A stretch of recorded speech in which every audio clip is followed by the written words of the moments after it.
สัพเพสัตตาสัตว์ทั้งหลายที่เป็นเพื่อนทุกข์เกิดแก่เจ็บตายด้วยกันทั้งหมดทั้งสิ้นอาเวราหนตุจงเป็นสุขเถิดอย่าได้มีเวรแก่กันและกันเลยสัพเพสัตตาสัตว์ทั้งหลายที่เป็นเพื่อนทุกข์เกิดแก่เจ็บตายด้วยกันทั้งหมดทั้งสิ้นอาภัยยาปัชชาหนตุจงเป็นสุขเถิดอย่าได้เบียดเบียนซึ่งกันและกันเลยสัพเพสัตตาสัตว์ทั้งหลายที่เป็นเพื่อนทุกข์เกิดแก่เจ็บตายด้วยกันทั้งหมดทั้งสิ้นอานิคาหนตุจงเป็นสุข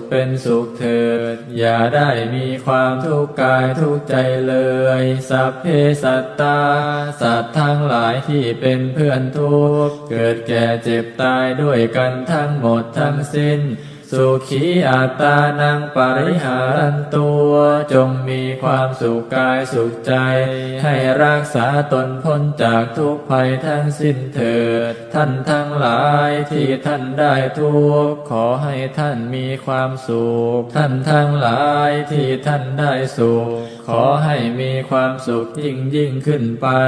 สัพเพสัตตาสัตว์ทั้งหลายที่เกิดเป็นชาลาภูชาที่เกิดเป็นนันทชาติที่เกิดเป็นสังเสทชาติที่เกิดเป็นโนปาติกาจงมารับเอากุศลผลบุญให้ทั่วทุกตัวสัตว์เถิด